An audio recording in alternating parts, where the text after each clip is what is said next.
Okay. So good morning. Here we are with another little episode of Net Positive.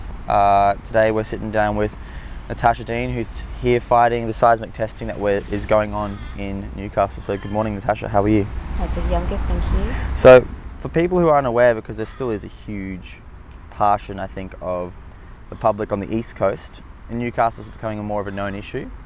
But on the East Coast, what are you guys fighting? How did you find out about the issue at hand with the seismic testing, and what exactly is going on? So I heard about the seismic testing and I thought I'd better find out more about it. So what it is, it's devastating underwater airgun blasting that goes off every 3 to 4 seconds, continuously 24 hours a day in the search for oil or gas. And to my horror, this is actually happening off our coast. So from the northern beaches of Sydney all the way up to nearly Port Stephens, 4,500 kilometres, 4,500 square kilometres of ocean has been earmarked for petroleum exploration. So the area is called PEP11, so PEP11. And we had no idea that our coast, our beautiful home, was potentially going to be exploited for oil or gas fields. So I looked into it and I found out that there's so much evidence that it harms whales and dolphins and turtles and seahorses and oysters. So we started this campaign just to raise awareness because nobody knew about it. Yeah, okay. And it's really interesting that it's such a huge stretch. So what I thought was that it would be a smaller portion, and that, I guess this becomes an issue for not only Newcastle, but as you said, all the way to northern Sydney. I think that's quite interesting, because I guess that a lot of people in northern Sydney would have absolutely no idea, and down to Port Stephens. So basically you found out about what seismic testing was to start with, which, yeah, for people who don't know, it's basically an air gun being blasted at the seafloor. Do you snorkel or dive or anything like that? I love the ocean. Yeah. I haven't actually been snorkeling or diving, but I have spoken to a lot of people, and I particularly love walks along the beach, and I love seeing whales and dolphins. So just knowing that they're close by, like living freely in their domain, they deserve the right to live without harm, especially for fossil fuel exploitation. So I went for a walk along the breakwall, which is my favourite walk, and I saw these beautiful dolphins just gliding through the water as I was contemplating what seismic testing was about. And I just felt called to protect them, because they had no idea what's going to happen. They have no idea about this devastating blasting that can be between 200, 256 decibels. It's known to kill plankton over a kilometre away. And I think that's a really important point, because I think, for example, I'm obviously very, very fond, growing up surfing and diving, I'm super fond of those interactions that you get with different animals, to be out paddling and be able to be pretty close to whales, right? Like we have, It's very special. to be out surfing and have interactions with dolphins and stuff like that. It's incredible. For people who aren't necessarily, for example, like we are, caring about the well-being of dolphins and whales, I'd love you to touch on that point, or more on those points of how much it affects the plankton, the base of the food chain, and how much it actually affects us. How does seismic testing affect human beings? Okay, so not only does it affect whales and dolphins, but all the literature reviews that we've conducted and the organisations that we've spoken to show that seismic testing has a devastating effect on the whole ecosystem. So it destroys plankton over a kilometre away, it causes malformations in oysters, it harms seahorses and fish. Now, our ocean is our lifeblood. Oceans are responsible for our oxygen, for our atmosphere, so we are slowly killing our own planet by devastating the ocean.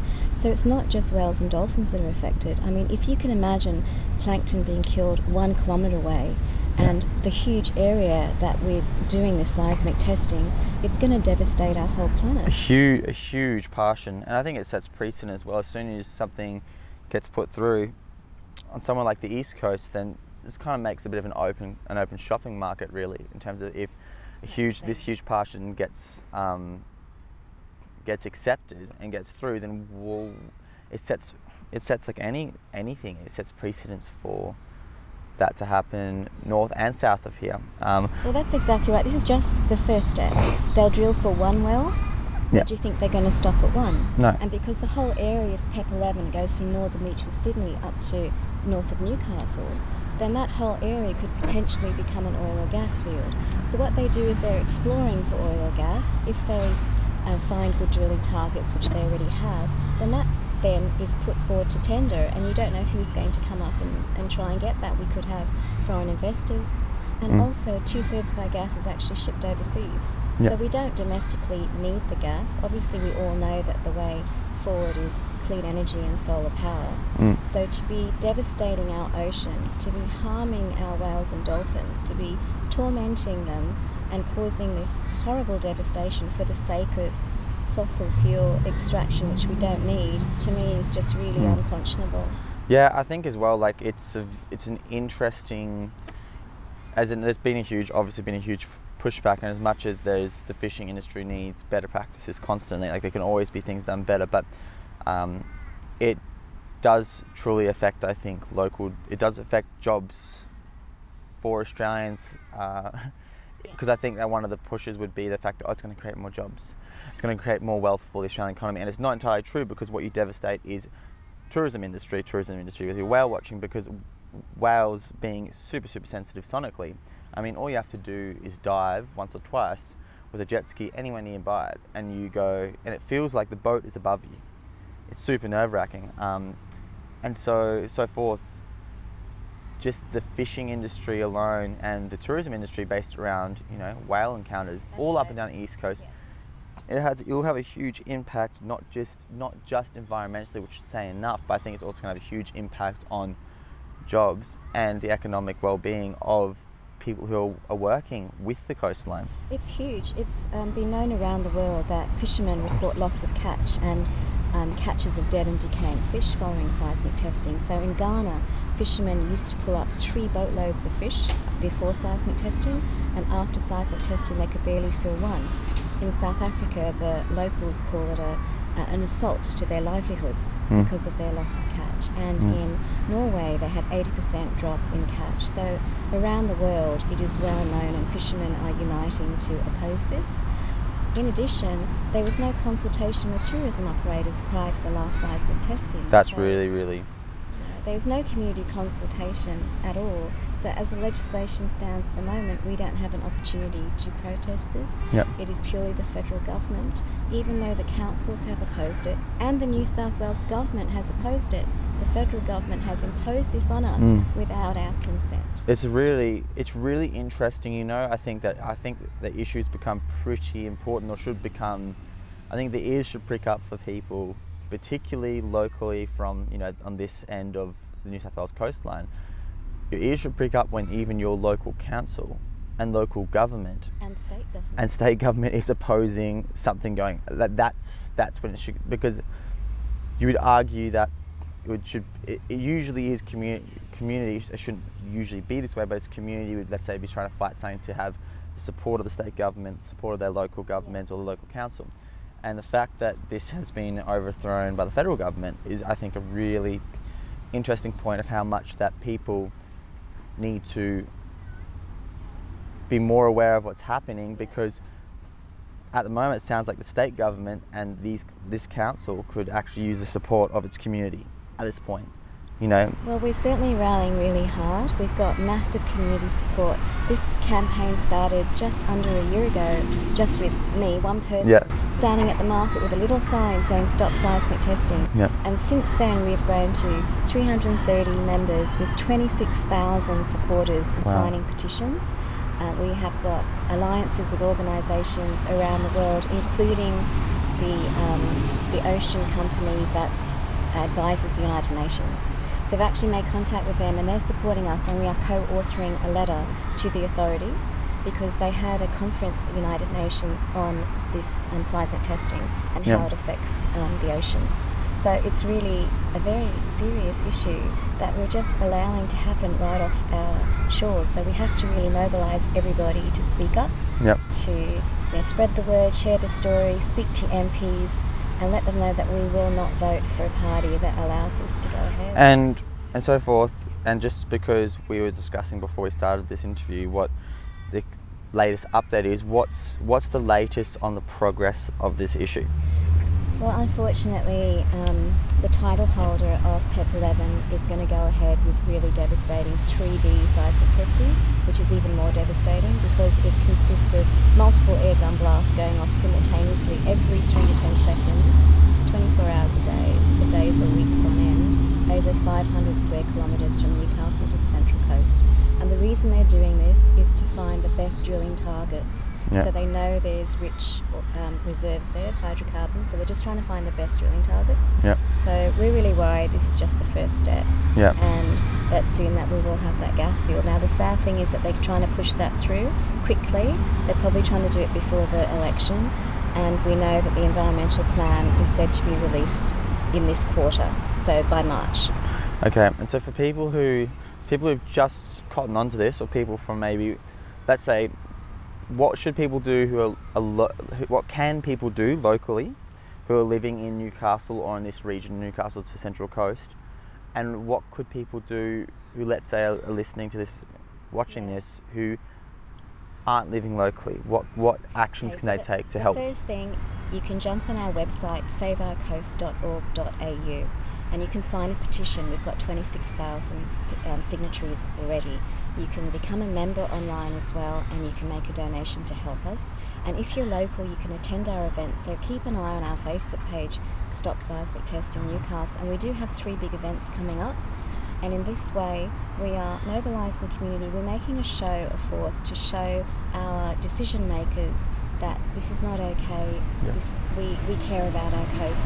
We belong to it. It's part of us. If they harm the ocean and the coast, they are harming us in so many ways, not just economically, not just for jobs, which of course will be affected, fisheries and tourism, but also because we depend on the coast. You know, it's our home. And so there's so many ways. Another thing is that you can phone your MPs and your council and tell them that you oppose this and that you are concerned for the environment. So, and the next thing is that you could write to the newspapers, write a letter to the editor and share awareness that way. So if you speak to your family and friends about it and everyone knows about the issue, you're really helping it. We can all make a difference.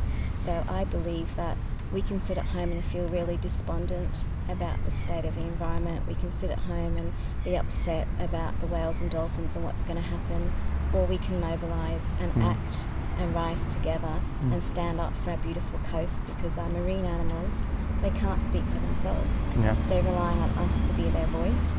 So we have got a wonderful movement going with awesome people like yourself and other people, and I believe that we can do this.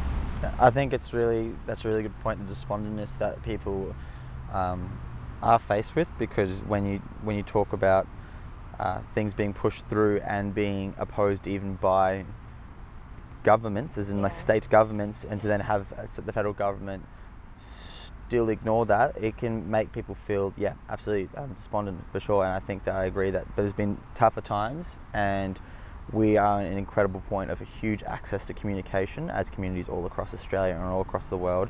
And seismic testing, as you said, is becoming internationally, I think now the time is that it's becoming internationally known as a very harmful thing for humans and animals alike, for the ecosystem as a whole. And so I think now is, as much of the time, and with this particular drilling site being, the first, forgive my ignorance, is there other drilling sites that are operational gas fields along the East Coast yet, or is this the first one? East Coast. That's what I thought, and that's why I think this is that I know of in New South Wales anyway. Yeah. Or New South Wales. But wonderful news is that New Zealand has banned all seismic testing of offshore oil and gas. Barack Obama had banned all seismic testing on offshore gas, and of course that's been overturned by Donald Trump. Yeah. And that's to massive opposition. Yeah. But there have been successful overturns around the world, and globally the movement is growing. That, I mean, do you remember the really sad side of that orca displaying her dead baby? For the whole world to see, and they're claiming that the whales are dying from lack of food. Right. So if we continue to devastate our oceans, not just is it harming the immediate whales and dolphins for hundreds of kilometres, because the sound does travel hundreds of kilometres, but we're devastating the ocean for years to come. Well, yeah, this is just like in terms of the East Coast, is just like a shipping lane, so to speak, in terms of it's like a massive migratory path for a huge amount of animals and fish alike. But it's really cool that locally New Zealand's had has success Really great. in banning that, because I think that sets precedence. You know, we're just around the corner. We're a part of the the same So if team. they can do it, we can too. Absolutely right.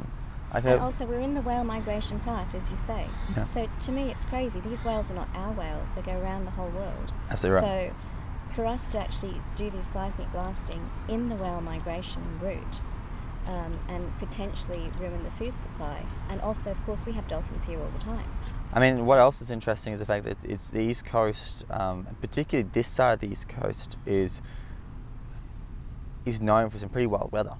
You know, it's not exactly stable ground, so to speak, that you're going to build foundations on. Yeah, Novocastrians remember the Pasha storm. I don't know if you're here for that, when that huge ship ran aground. No. And imagine if there was an oil or gas field off there in a Pasha storm. We just have a massive oil slick that would devastate our coast forever. And, you know, years later, 20 years after oil spills, the environment does not recover. It affects those microorganisms, it affects the creatures that live there for a very long time. Yeah.